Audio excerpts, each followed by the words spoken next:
সংবাদের শুরুতে কয়েকটি গুরুত্বপূর্ণ সংবাদ শিরোনাম। দিশেহারা তেল আবিব, ইসরায়েলের বিরুদ্ধে হিজবুল্লাহর রেকর্ড সংখ্যক হামলা, ৪০ লাখ ইহুদিবাদী আশ্রয় কেন্দ্রে।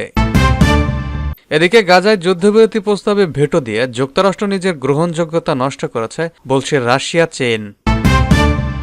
জানাবো ইউক্রেনকে সবুজ সংকেত দেওয়ার কথা নিশ্চিত করল হোয়াইট হাউস। আরও থাকছে বিপজ্জনক অবস্থায় ইউরোপীয় ইউনিয়নের ভবিষ্যৎ। সবশেষ ইমরান খানের মুক্তির দাবিতে উত্তাল পাকিস্তান, পুলিশ নিহত। দিশেহারা তেল আবিব, ইসরায়েলের বিরুদ্ধে হিজবুল্লাহর রেকর্ড সংখ্যক হামলা, ৪০ লাখ ইহুদিবাদী আশ্রয় কেন্দ্রে।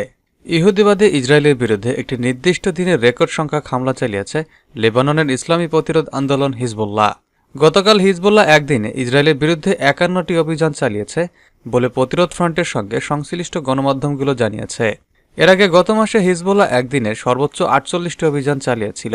সোমবার হিজবুল্লাহ নিক্ষিপ্ত ক্ষেপণাস্ত্রগুলো ইসরায়েলের ১৫০ কিলোমিটার গভীরে গিয়ে এসদোদ নৌঘাটিতে আঘাত হানে। এছাড়া তেল আবিবের দক্ষিণে অবস্থিত পালমাচিম সেনা ঘাঁটিতেও হিজবুল্লাহর ক্ষেপণাস্ত্র পৌঁছাতে সক্ষম হয়। এসব হামলায় ৩৫০টির বেশি রকেট ও ক্ষেপণাস্ত্র ব্যবহার করা হয় এবং এ সময় ইসরায়েলের বিভিন্ন শহরে ৫৮৩ বার সাইরেন বেজে ওঠে। ফলে প্রায় ৪০ লাখ ইহুদিবাদী আশ্রয় কেন্দ্রগুলো চলে যায়। এসব রকেট ও ক্ষেপণাস্ত্রের আঘাতে ইসরায়েলের জানমালের ব্যাপক ক্ষয়ক্ষতি হয়, যদিও সেসব ক্ষতির বিবরণ তেল আবিব প্রকাশ করেনি। তেল আবিবের একটি সামরিক লক্ষ্যবস্তুতে ক্ষেপণাস্ত্র ও ড্রোন হামলা চালানোর খবর দিয়েছে হিজবুল্লাহ। সেই সঙ্গে হাইফা নৌঘাটি, আক্কা শহরের গ্লিট ও স্রোগা সামরিক ঘাঁটি এবং সাফাত শহরের দাদর সেনা ঘাঁটি লক্ষ্য করে হামলা চালিয়েছিল লেবাননের প্রতিরোধ আন্দোলন। সোমবার হিজবুল্লাহ যোদ্ধারা উত্তর ইসরায়েলে অবস্থিত অবৈধ ইহুদি বসতিগুলো লক্ষ্য করে রকেট হামলা চালিয়েছিল।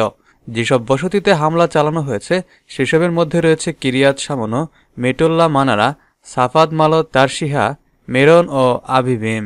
ইসরায়েলে আক্রমণ চালানোর পাশাপাশি দক্ষিণ লেবাননে ইহুদিবাদী সেনাদের স্থল আগ্রাসন প্রতিহত করার কাজও বেশ সাফল্য দেখিয়েছে হিজবুল্লাহ। তারা ৬টি ইসরায়েলি মার্কাবা ট্যাঙ্ক ধ্বংস করেছে। এর মধ্যে একটি অভিযানে ধ্বংস হয়েছে ৩টি ট্যাঙ্ক। ইহুদিবাদী সেনারা বায়াদা ও খিয়াম গ্রাম থেকে পিছু হটতে বাধ্য হয়েছে। গাজায় যুদ্ধবিরতি প্রস্তাবে ভেটো দিয়ে যুক্তরাষ্ট্র নিজের গ্রহণযোগ্যতা নষ্ট করেছে বলছে রাশিয়া। গাজা উপত্যকায় যুদ্ধবিরতি প্রতিষ্ঠা করার লক্ষ্যে জাতিসংঘের নিরাপত্তা পরিষদের আরেকটি প্রস্তাবে ভেটো দিয়ে মার্কিন সরকার নিজের আন্তর্জাতিক গ্রহণযোগ্যতা আরও নষ্ট করেছে বলে মন্তব্য করেছে রাশিয়া। নিরাপত্তা পরিষদের ১০ অস্থায়ী সদস্য দেশের তৈরি করা প্রস্তাবটিতে আমেরিকা ভেটো দেওয়ার পর সোমবার জাতিসংঘে নিযুক্ত রাশিয়ার উপরাষ্ট্রদূত দিমিত্র পোলেন্সকি এ মন্তব্য করেন। তিনি বলেন, জাতিসংঘের সাধারণ ও নিরাপত্তা পরিষদের বেশিরভাগ সদস্য দেশের মতামতের বিপক্ষে গিয়ে আমেরিকা তার ভেটো ক্ষমতা প্রয়োগ করেছে। রাশিয়ার এই সিনিয়র কূটনীতিক বলেন, জাতিসংঘ নিরাপত্তা পরিষদের মধ্যপ্রাচ্য বিষয়ক কাজে বাধা সৃষ্টি করার এই প্রচেষ্টার ফলে মার্কিন যুক্তরাষ্ট্রের বর্তমান প্রশাসন নিজের গ্রহণযোগ্যতা যে কলঙ্ক কালিমা লেপন করেছে তা কখনো মুছে যাবে না। তবে আমেরিকার বাধা সত্ত্বেও গাজা উপত্যকায় ভয়াবহ রক্তপাত বন্ধ করার জন্য রাশিয়া চেষ্টা চালিয়ে যাবে বলেও তিনি প্রত্যয় জানান। এদিকে গাজায় নিঃশর্ত যুদ্ধবিরতি চায় চীন। জাতিসংঘে নিযুক্ত চীনের স্থায়ী প্রতিনিধি ফু কং অবিলম্বে গাজা উপত্যকায় নিঃশর্ত যুদ্ধবিরতি প্রতিষ্ঠা করার আহ্বান জানিয়েছেন। তিনি জাতিসংঘের নিরাপত্তা পরিষদে মার্কিন ভেটো তীব্র নিন্দা জানিয়ে বলেন, এর ফলে অবরুদ্ধ এই গাজা উপত্যকায় আরও বহু মানুষের প্রাণহানি ঘটবে। জাতিসংঘ নিরাপত্তা পরিষদের ১০ অস্থায়ী নির্বাচিত সদস্য দেশ Algeria, Ecuador, Japan, Mozambique, Malta, দক্ষিণ Korea, Sierra Leone, Slovenia, Switzerland ও গায়না সম্প্রতি গাজা উপত্যকায় অবিলম্বে নিঃশর্ত ও স্থায়ী যুদ্ধবিরতি কার্যকর করার লক্ষ্যে একটি খসড়া প্রস্তাব উপস্থাপন করে।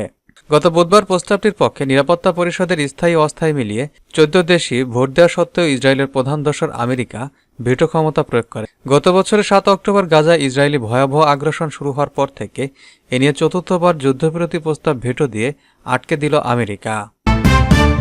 ইউক্রেনকে সবুজ সংকেত দেওয়ার কথা নিশ্চিত করল হোয়াইট হাউস। রাশিয়ার গভীরে অভ্যন্তরে দূরপাল্লার ক্ষেপণাস্ত্র ATMSS ব্যবহার করে হামলা চালানোর অনুমতি দেওয়ার কথা আনুষ্ঠানিকভাবে নিশ্চিত করেছে ওয়াশিংটন। গতকাল মার্কিন ন্যাশনাল সিকিউরিটি কাউন্সিলের মুখপাত্র জন কির্বি সাংবাদিকদের ব্রিফিংয়ের সময় এ তথ্য জানান। তিনি বলেন, তাৎক্ষণিক প্রয়োজনের ভিত্তিতে ইউক্রেন নিজেদেরকে রক্ষা করার জন্য ATMSS ব্যবহার করতে পারবে। তার এই ঘোষণার মধ্য দিয়ে ইউক্রেন যুদ্ধের বিষয়ে আনুষ্ঠানিকভাবে আমেরিকার অবস্থানে আমূল পরিবর্তনের কথা পরিষ্কার করা হলো। আমেরিকা অনেক আগে থেকে বলে আসছিল যে তারা রাশিয়ার গভীরের অভ্যন্তরে হামলার জন্য ইউক্রেনকে দূরপাল্লার ক্ষেপণাস্ত্র ব্যবহার করার অনুমতি দেবে না। সম্প্রতি ইউক্রেন রাশিয়ার গভীরে আমেরিকার তৈরি দূরপাল্লার ক্ষেপণাস্ত্র ব্যবহার করে হামলা চালিয়েছে।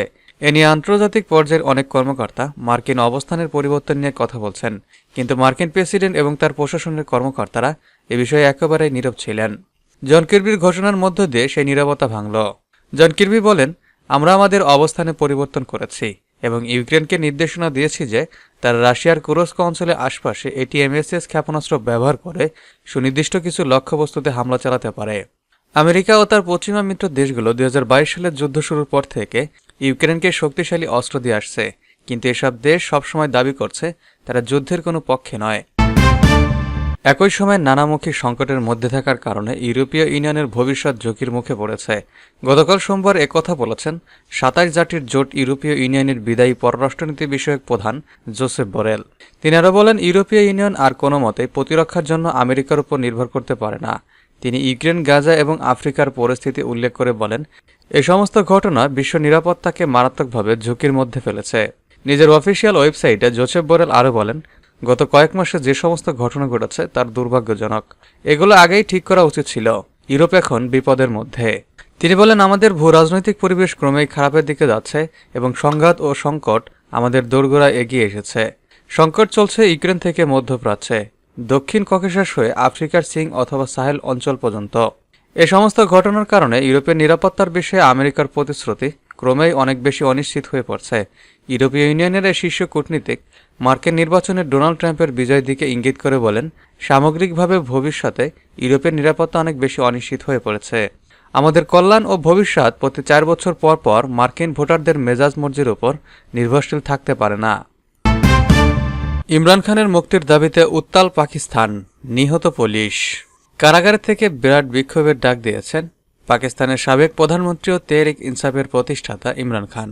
তার এই আহ্বানে রাজপথে নেমে এসেছে হাজারো নেতাকর্মী। গণহারে গ্রেপ্তারের পরও ঠেকানো যায়নি এ স্রোত। উত্তাল হয়ে উঠেছে পাকিস্তান। নেতাকর্মীদের সঙ্গে সংঘর্ষে দেশটিতে একজন পুলিশ সদস্য নিহত হয়েছেন, এছাড়া আহত হয়েছেন আরও কয়েকজন। সোমবার বার্তা সংস্থা রয়টার্সের এক প্রতিবেদনে তথ্য জানানো হয়েছে।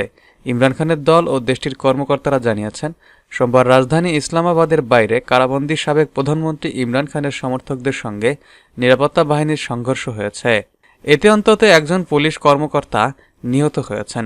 এ সময় আহত হয়েছেন আরও কয়েক ডজন মানুষ। ইমরান খানের মুক্তির দাবিতে বিক্ষোভের ঘোষণার পর কর্তৃপক্ষ দুদিন ধরে রাজধানী ইসলামাবাদের লকডাউন ঘোষণা করেছে। এছাড়া তাদের প্রবেশ ঠেকাতে মহাসড়কগুলোতে ব্যারিকেড দেওয়া হয়েছে। প্রদেশের পুলিশের প্রধান উসমান আনোয়ার বলেন, পুলিশের এক কর্মকর্তাকে গুলি করে হত্যা করা হয়েছে। এছাড়া অন্তত 119 জন পুলিশ সদস্য আহত হয়েছেন। এমনকি বিক্ষোভকারীরা 2টি পুলিশের গাড়ি ভাঙচুর করেছে। ইসলামাবাদের বাইরেও এবং পাঞ্জাবে এসব ঘটনা ঘটে। তিনি বলেন, আহতদের মধ্যে 2 পুলিশ কর্মকর্তার অবস্থা গুরুতর। অন্যদিকে ইমরান খানের দলের পক্ষ থেকে বলা হয়েছে, সংঘর্ষে তাদের অসংখ্য নেতাকর্মী আহত হয়েছেন। তারা জানিয়েছেন, ইমরান খানের স্ত্রী বুশরা বিবি ও তার অন্যতম সহযোগী আলী আমিন গন্ধপর এ বিক্ষোভে নেতৃত্ব দিচ্ছেন। সোমবার রাতে এটি প্রায় ইসলামাবাদের অভ্যন্তরে চলে এসেছে। প্রতিবেদনে বলা হয়েছে, দাঙ্গা পুলিশ এবং আধা সামরিক বাহিনীর সদস্যরা ইসলামাবাদের সড়কে মোতায়েন রয়েছেন। এছাড়া বিক্ষোভকারীদের ঠেকাতে শিপিং কন্টেইনার দিয়ে সড়ক বন্ধ করে দেওয়া হয়েছে। রাস্তাগুলো অবরোধ করতে শিপিং কন্টেইনার ব্যবহার করা হয়েছে। দেশটির কর্মকর্তারা জানিয়েছেন, বিক্ষোভকারীদের শহরে প্রবেশ ঠেকাতে পূর্বাঞ্চলীয় প্রদেশের শহর ও টার্মিনালের মধ্যে সব গণপরিবহন বন্ধ করে দেওয়া হয়েছে। পাকিস্তানের প্রতিরক্ষামন্ত্রী খাজা মোহাম্মদ আসেফ জিও নিউজকে বলেন, পরিস্থিতির নিয়ন্ত্রণে সরকার ইমরান খানের দলের নেতাদের সঙ্গে আলোচনা চেয়েছে। সরকার এ বিষয়ে আন্তরিক, তবে এটি এখনো কোনো কাজে দেয়নি।